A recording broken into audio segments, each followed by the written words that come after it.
Hello दोस्तों और स्वागत है आपका एक और डीएसए इन हिंदी वीडियो में। तो ये बिल्कुल भी घबराने की ज़रूरत नहीं है। अगर आपको मेरी स्क्रीन पे देख के लग रहा है कि काफ़ी कुछ ड्रॉ कर दिया तो बिल्कुल भी चिंता मत कीजिए। सब चीज़ों के ऊपर हम बात करने वाले हैं, सभी एक एक डायग्राम के ऊपर डिस्कशन करेंगे। बट उससे पहले मैं आपको एक चीज़ बताना चाहूँगा कि अगर आपने इस स्पेसिफिक कॉन्सेप्ट के ऊपर पिछले 2 वीडियोज़ नहीं देखे हैं तो आपको देख लेने चाहिए, बिकॉज अदरवाइज होगा क्या कि इस चैनल का व्यू तो डेफिनेटली बढ़ जाएगा लेकिन आपकी जो नॉलेज है वो नहीं बढ़ेगी। बिकॉज जो ये वीडियो है इस पे इसके जो कॉन्सेप्ट्स जो इसमें यूज़ होने वाले हैं वो हम पिछले 2 वीडियो से बिल्डअप कर रहे हैं। हमने बैलेंस फैक्टर के ऊपर बात की है, उसके बाद हमने रोटेशन ऑफ ट्री के ऊपर बात की है। अगर आपने वो वीडियोस नहीं देखे हैं तो प्लीज़ उन वीडियोस को देख लीजिए, इससे आपकी बहुत ज़्यादा हेल्प हो जाएगी। तो चलिए स्टार्ट करते हैं आज का वीडियो, जिसमें हम बात करने वाले हैं AVL ट्री के इम्प्लीमेंटेशन के ऊपर। उससे पहले हम डिस्कस करेंगे types of imbalance in the tree. I am sure कि अभी तक आपको समझ आ चुका है कि इम्बैलेंस का मतलब क्या होता है, क्योंकि ये मैं चीज़ बहुत बारी रिपीट कर चुका हूँ। यानी कि अगर आपका जो ट्री है उसके राइट या लेफ्ट सब ट्री में हम राइट या लेफ्ट सब ट्री में ही नोड्स ऐड करते जा रहे हैं। यानी कि मान लीजिए मैं सिर्फ लेफ्ट सब ट्री में ही नोड्स ऐड करते जा रहा हूँ या फिर मैं सिर्फ राइट सब ट्री में ही नोड्स ऐड करते जा रहा हूँ, जिसकी वजह से क्या हो रहा है, वो इम्बैलेंस क्रिएट हो रहा है। हमने डिस्कस किया था कि अगर इम्बैलेंस क्रिएट होता है तो जो आपका ट्री है वो एक लिंक लिस्ट जैसा बन जाता है, जिसकी वजह से उसकी ज़िंदगी से बैलेंस बिल्कुल खत्म हो जाता है, वो बिल्कुल हो जाता है निराश। अब इस बैलेंस को वापस लाने के लिए क्या करते हैं हम? इस बैलेंस को वापस लाने के लिए हमने पिछले वीडियो में देखा था, हम करते हैं रोटेशंस। जैसे ही ट्री में रोटेशंस परफॉर्म होती हैं तो वो ट्री दोबारा बैलेंस की तरफ जाता है। ऐसा क्यों होता है? क्योंकि रोटेशन परफॉर्म करने से आपकी हाइट में डिफरेंस आता है, हाइट में डिफरेंस आने से आपका बैलेंस फैक्टर में डिफरेंस आता है, और जैसे ही आपका बैलेंस फैक्टर बदलता है, एवीएल ट्री क्या कहता है कि जो आपका बैलेंस है, अगर आपके ट्री को एक अच्छी जिंदगी जीनी है तो बैलेंस होना चाहिए या तो 0 या फिर 1 या फिर -1। तो इन रोटेशंस की हेल्प से हम वही करने की कोशिश करते हैं, यानी कि हम बैलेंस फैक्टर को या तो 1 या फिर 0 या फिर -1 तक लाने की कोशिश करते हैं, because that is what is allowed. तो चलिए अब जो हमारा इम्बैलेंस है उसके भी अलग अलग प्रकार हैं जिनके बारे में हम डिस्कशन करेंगे 1 बाय 1।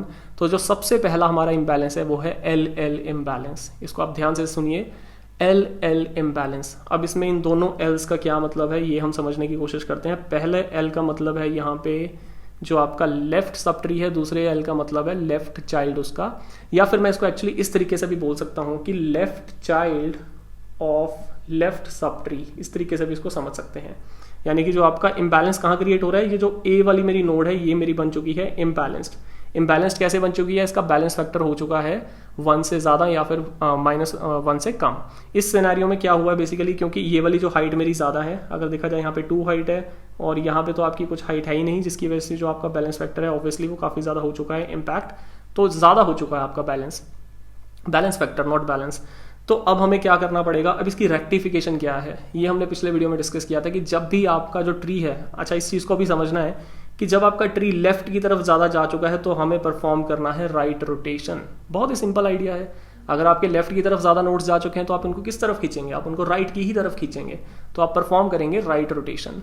तो अब ये रोटेशन कैसे परफॉर्म होनी है इसके ऊपर, मतलब पूरा का पूरा जो पिछला वीडियो था वही उसी के ऊपर ही बेस्ड था, और वही चीज़ मैंने यहाँ पर की है, इसीलिए मैं इसको दोबारा से ड्रॉ नहीं कर रहा हूँ। मैंने वही वाला डायग्राम यहाँ पर दिखाया कि ABC है, T1 है, T2 T3 और T4 है, राइट।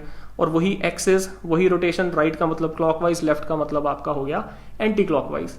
तो अब क्योंकि ये लेफ्ट की तरफ ज़्यादा जा चुका है, हम इसको राइट की तरफ खींचना है, तो सिंपली हम राइट रोटेशन यहाँ पे परफॉर्म करेंगे और उसके बाद जो मेरा ट्री है वो बन जाएगा कुछ ऐसा, जैसा कि हमने यहाँ पर डायग्राम में दिखाने की कोशिश की है, राइट। एग्जैक्टली वही चीज़ की है जो पिछले वीडियो में की थी जब हम रोटेशन के ऊपर बात कर रहे थे।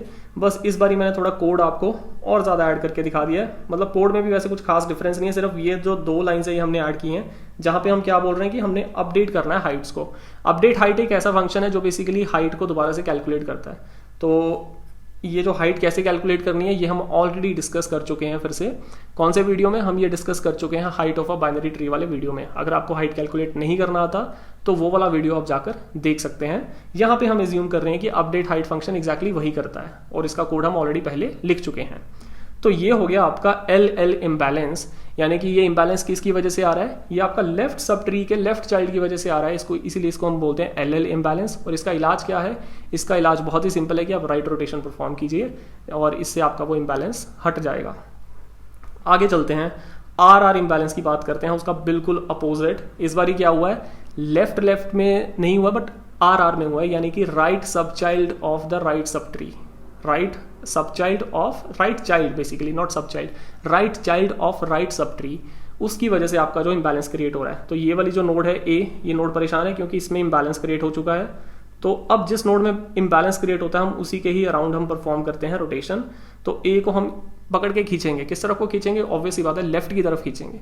जब ए को लेफ्ट की तरफ खींचेंगे तो बी ऊपर की तरफ आ जाएगा, और जब बी ऊपर की तरफ आएगा तो बी T2 का साथ छोड़ देगा और बी पकड़ लेगा सी और ए को। सी को पहले ही पकड़ा हुआ था, ए को अब वो पकड़ लेगा। और ए में कुछ खास चेंज यहाँ पर नहीं आया है, T1 पहले से था। अब जो नया चेंज आया है बेसिकली वो ये है कि T2 जो बी से हट गया था वो यहाँ पर ए के साथ आके अटैच हो चुका है। कैसे हो चुका है? अगेन रोटेशन आप बहुत अच्छे से समझ चुके हैं कि रोटेशन का क्या मतलब है। तो इस तरीके से जब भी आपका आर आर इम्बैलेंस होता है, यानी कि जो आपका इम्बैलेंस है वो बेसिकली है right child of right sub tree की वजह से, तो आपने कौन सा रोटेशन परफॉर्म करना है? आपने परफॉर्म करना है लेफ्ट रोटेशन। अच्छा, अब तक अगर आप इस वीडियो को बहुत ही ध्यान से देख रहे हैं तो एक क्वेश्चन आपके माइंड में डेफिनेटली आ रहा होगा। आप सोच रहे होंगे कि यहाँ विजुअल देख के तो पता चल रहा है कि ये कौन सा इम्बैलेंस है, लेकिन हम कोड में कैसे पता करेंगे कि कौन सा इम्बैलेंस है? तो अगर ऐसा डाउट आपके माइंड में आ रहा है तो अभी चिंता मत कीजिए उसकी, हम डेफिनेटली आपको बताएंगे कि आप कोड में उस चीज़ को कैसे डिटेक्ट करेंगे कि कौन सा इम्बैलेंस है। लेकिन ये उम्मीद करता हूँ कि आपको ये समझ आ चुका है कि अगर आपको ये पता चल गया कि इम्बैलेंस कौन सा है तो उसको रेक्टिफाई कैसे करना है वो आप इजीली बता सकते हैं। यानी कि अगर आपका एल इम्बैलेंस है तो आपको राइट रोटेशन करनी है, अगर आपका आर इम्बैलेंस है तो आपको कर देनी है लेफ्ट रोटेशन। अब चलते हैं, आगे बढ़ते हैं। अब अच्छा, इसका कोड आई एम श्योर कि इसको भी मतलब मुझे दोबारा से आपको दिखाने की जरूरत नहीं है। अगर आप चाहें तो वीडियो को पॉज करके इसका गो थ्रू कर सकते हैं। कोई भी आपको डाउट हो तो आप कमेंट करके पूछ सकते हैं, बट आई एम श्योर कि अब तक आपको ये चीज़ बहुत ही ज़्यादा क्लियर हो चुकी है कि ये लेफ्ट रोटेट हम कैसे परफॉर्म कर रहे हैं। तो चलिए बढ़ते हैं, अब सीखते हैं एक नए तरह का इम्बैलेंस। इसको हम बोलते हैं LR इम्बैलेंस। LR इम्बैलेंस का मतलब क्या है कि जो आपका लेफ्ट सब ट्री है उसके राइट चाइल्ड की वजह से आपका इम्बैलेंस क्रिएट हो रहा है। पिछली बारी जो हमने देखा था वो था LL, यानी कि लेफ्ट सब ट्री का लेफ्ट ही चाइल्ड था। इस बारी क्या है? इस बारी लेफ्ट सब ट्री का आपका राइट चाइल्ड है। तो जब आपका ऐसा सिनेरियो आ जाए कि जब आपका लेफ्ट सब ट्री का राइट चाइल्ड की वजह से आपका इम्बैलेंस क्रिएट हो रहा है, तो उस केस में आपको क्या करना होता है? इस केस में आपको करने होते हैं 2 रोटेशंस, यानी कि एक रोटेशन से अब बात नहीं बनेगी, अब आपको करने पड़ेंगे 2 रोटेशंस। अब ये रोटेशंस कहाँ कहाँ हो रहे हैं? सबसे पहला रोटेशन आपका होगा जो भी इम्बैलेंस्ड नोड है उसके लेफ्ट चाइल्ड के ऊपर होगा आपका पहला रोटेशन, राइट। यानी कि आपका बी को हम मानेंगे यहाँ पे सेंटर ऑफ रोटेशन। जो दूसरा रोटेशन होगा वो होगा आपके इम्बैलेंस्ड नोड के ही ऊपर, यानी कि ए के ही ऊपर वो रोटेशन बेसिकली परफॉर्म हो जाएगा। अच्छा, अब ये देखना है कि कौन कौन सा रोटेशन परफॉर्म करना है यहाँ पे। तो सबसे पहले आप देख सकते हैं कि यहाँ पे हम कौन सा रोटेशन परफॉर्म कर रहे हैं, क्योंकि जो बी है, बी के राइट में है जो आपका चाइल्ड है जिसकी वजह से इम्बैलेंस क्रिएट हो रहा है। तो अगर वो चीज़ राइट में है तो सबसे पहले तो हम उसको लेकर आएंगे लेफ्ट के अंदर। यानी कि अब अगर आप देखें तो जब जैसे ही मैंने ये रोटेशन परफॉर्म किया, सी घूमा और बी चला गया नीचे, तो सी आपका यहाँ पर आ गया, राइट। और सी के जो भी आपके नोड्स थे, T4 तो वैसा का वैसा ही रहेगा, लेकिन हमेशा की तरह जो आपका T3 है वो हो जाएगा आपका ब्रेक। बी आपका घूमकर इधर आ गया और T2 बी का वैसा ही रहा, और जो आपका T3 था वो बी के साथ आके कनेक्ट हो गया। ये टिपिकल आपका जो लेफ्ट रोटेशन में होता है वही सब काम हुआ है यहाँ पे, और कोई भी यहाँ पे कुछ नया बिल्कुल भी यहाँ पर नहीं हुआ है। तो आई होप आप इस चीज़ को समझ चुके हैं। तो अब बात करते हैं, ये था आपका आउटपुट आफ्टर स्टेप नंबर 1। अब स्टेप नंबर 2 क्या है? स्टेप नंबर 2 कहता है कि अब हम परफॉर्म करेंगे एक राइट रोटेशन। राइट रोटेशन क्यों परफॉर्म करेंगे? क्योंकि जो ट्री का जो स्क्यूनेस है वो अभी भी लेफ्ट की ही तरफ है, तो ऑब्वियसली उसको हमें राइट रोटेशन परफॉर्म करके ही ठीक करना पड़ेगा। लेकिन दिक्कत क्या थी कि इस सिनेरियो में इस टाइप का राइट ऑपरेशन परफॉर्म करना मुश्किल हो जाता है, इसीलिए सबसे पहले हम इसको लेकर आ गए हैं इधर। तो अब ये ट्री कुछ ऐसा बन चुका है। इस पे इस पे राइट रोटेशन कैसे परफॉर्म करना है ये आपको ऑलरेडी पता है। तो जैसे ही हम इस पे राइट रोटेशन परफॉर्म करेंगे ये फिर से आपका आ जाएगा एक तरह से बैलेंस में। तो यानी कि अब समझने वाली बात क्या है, मतलब इस पूरे जो मैं आपको कहानी सुना रहा हूँ इसका क्रक्स ऑफ द स्टोरी क्या है, वो बहुत ही सिंपल है कि जो भी आपको इम्बैलेंस हो उसके अगेंस्ट आपको क्या परफॉर्म करना है, आपको रोटेशंस परफॉर्म करने हैं। आपको सिर्फ ये पता होना चाहिए कि कौन से इम्बैलेंस के अगेंस्ट मुझे कौन से रोटेशंस परफॉर्म कर रहे हैं। और इसी के साथ मैं बढ़ता हूँ और हम देख लेते हैं अब RL इम्बैलेंस भी। अब RL इम्बैलेंस का क्या मतलब होगा, आई थिंक आप खुद ही समझ जाएंगे कि जो आपका राइट सब ट्री है उसका जो आपका लेफ्ट चाइल्ड है उसकी वजह से आपका इम्बैलेंस क्रिएट हो रहा है। तो इसमें भी हम वही चीज़ करेंगे कि सबसे पहले हम उसको लेकर जाएंगे राइट में। जो आपका स्टेप 1 है, राइट रोटेशन करेंगे हम कहाँ पर? जो भी आपकी इम्बैलेंस्ड नोड है उसके राइट चाइल्ड पर हम परफॉर्म करने वाले हैं एक राइट रोटेशन, जिससे कि क्या होगा, आपका C ऊपर आ जाएगा और B आपका चला जाएगा नीचे। स्ट्रक्चर कुछ ऐसा बन जाएगा A, C और B। और जब ये स्ट्रक्चर बन जाएगा तो क्योंकि अब ये सारा राइट में आ चुका है, फिर हम इसको मूव कर देंगे लेफ्ट में, जिससे कि आपका फाइनल स्ट्रक्चर कुछ ऐसा बन जाएगा। बी आपका आ जाएगा, सॉरी सी आपका ऊपर आ जाएगा, ए यहाँ पर आ जाएगा और बी आपका आ जाएगा यहाँ पर, और इसको मिल जाएगा अपना बैलेंस वापस। अब मान लीजिए कि आप भूल चुके हैं कि आपको कौन से इम्बैलेंस पे कौन सा रोटेशन परफॉर्म करना है। मान लीजिए आपको याद ही नहीं रहा कि कौन से इम्बैलेंस पे कौन सा रोटेशन परफॉर्म करना है। तो उस केस में हम क्या करेंगे, उस केस में हमें इसको कैसे याद रखना है, इसके ऊपर मैं डिस्कशन करता हूँ अभी। लेकिन उससे पहले हम जरा देखते हैं हमारा कोड किस चीज़ का, implementation of insert operation in the AVL tree.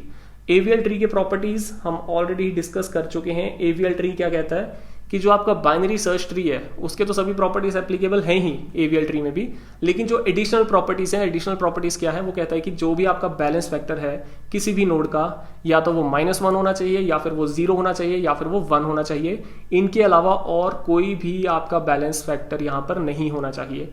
तो जब भी आपको कभी लगे कि आपका बैलेंस फैक्टर -1 से कम हो रहा है या फिर आपका 1 से ज़्यादा हो रहा है, तो आपको क्या करना पड़ेगा, आपको रोटेशंस परफॉर्म करने पड़ेंगे जस्ट टू इंश्योर कि AVL ट्री के जो प्रॉपर्टी है वो वायलेट आपके यहाँ पर नहीं हो रहे और आप हमेशा कंप्लाई कर रहे हो AVL ट्री के प्रॉपर्टीज़ के साथ। और बदले में आपको AVL ट्री गारंटी क्या देता है, AVL ट्री कहता है कि अगर आप इन प्रॉपर्टीज़ के साथ कंप्लाई करेंगे तो आपको हमेशा जो भी आपके लुकअप्स हैं, यानी कि जो भी आपके सर्च ऑपरेशंस हैं, वो हमेशा लॉगरिथमिक टाइम में मिलेंगे, आपको कभी भी लीनियर टाइम में नहीं जाना पड़ेगा, जो कि एक बहुत ही बड़ा गेन है।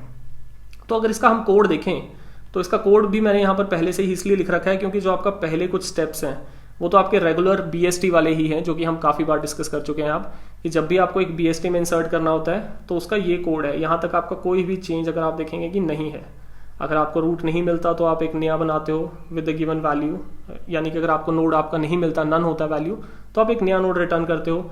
और सिमिलरली आपकी जो ट्रावर्स होती है वो किस तरीके से होती है कि अगर आपका जो वैल्यू है वो रूट के वैल्यू से कम है तो आपको लेफ्ट में जाना है। सिमिलरली अगर आपका वैल्यू है जो वो रूट के वैल्यू से ज़्यादा है तो आपको जाना है राइट में।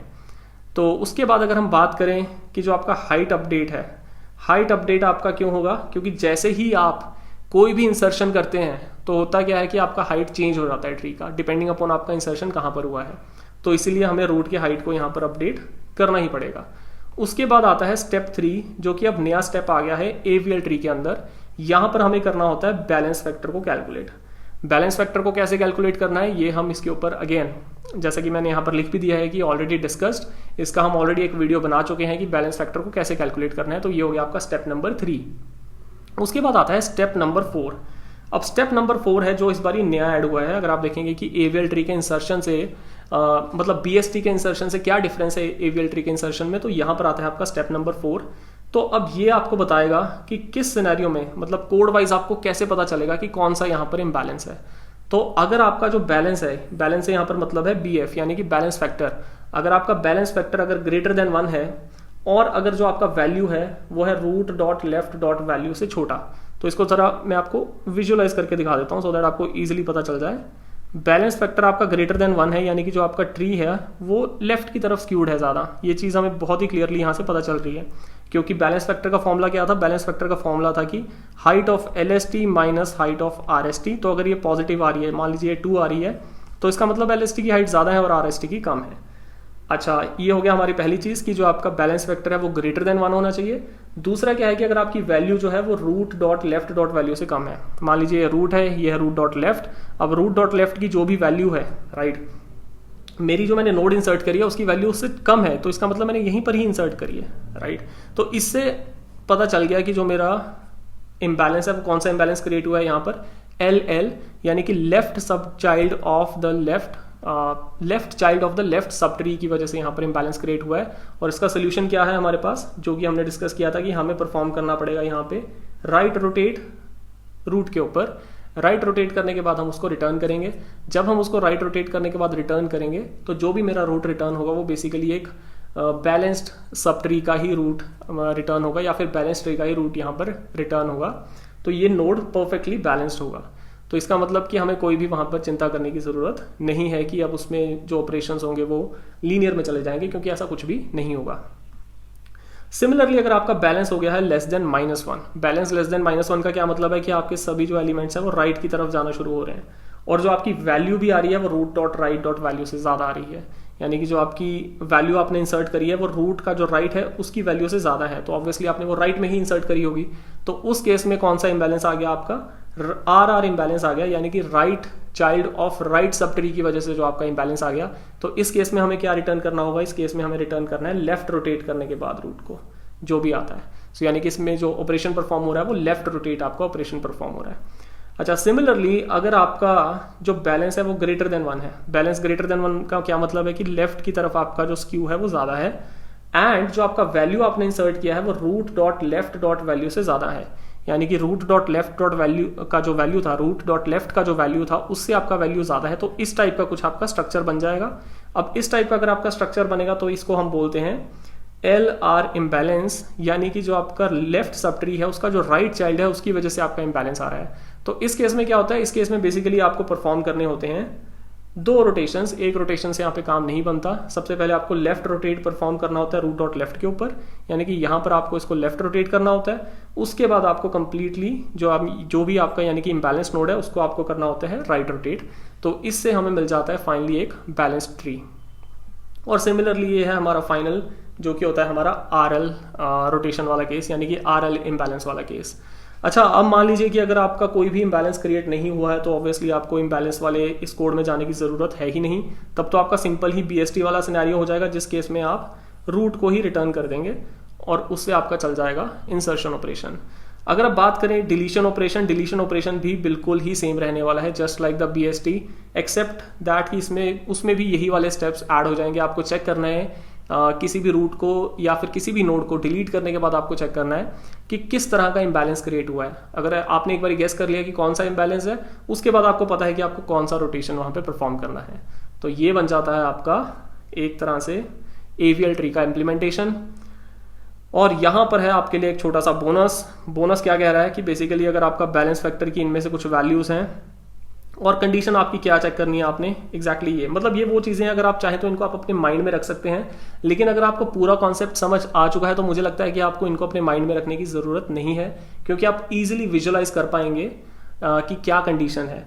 लेकिन जो कंडीशंस हमें कोड में लिखनी होती हैं वो बेसिकली ये हैं कि अगर आपका BF की value is greater than 1 and जो आपका वैल है वो लेस देन आपका root dot left dot val है तो आपको रोटेशन लगाना है राइट। सिमिलरली अगर आपका BF लेस देन -1 है और जो आपका वैल है वो greater than root dot right dot val है तो आपको लगाना है लेफ्ट रोटेशन। एंड सिमिलरली इनको भी आप रीड कर सकते हैं कि इसमें आपका लेफ्ट राइट रोटेशन चलेगा और इसमें आपका चलेगा राइट लेफ्ट रोटेशन। तो यानी कि AVL ट्री का अगर हम बात करें इन द नटशेल, सारा कॉन्सेप्ट क्या है, कॉन्सेप्ट बहुत ही सिंपल है कि बाइनरी सर्च ट्री ही है आपका, लेकिन उसमें हमने एक नई चीज़ ऐड करी है, एक हमने नई एंटिटी ऐड करी है जिसको हम बोलते हैं बैलेंस फैक्टर। बैलेंस फैक्टर क्या डिटर्मिन करता है, बैलेंस फैक्टर डिटर्मिन करता है कि जो आपका ट्री है क्या वो कहीं राइट की तरफ स्क्यूड ज़्यादा तो नहीं, या फिर कहीं वो लेफ्ट की तरफ ज़्यादा स्क्यूड तो नहीं।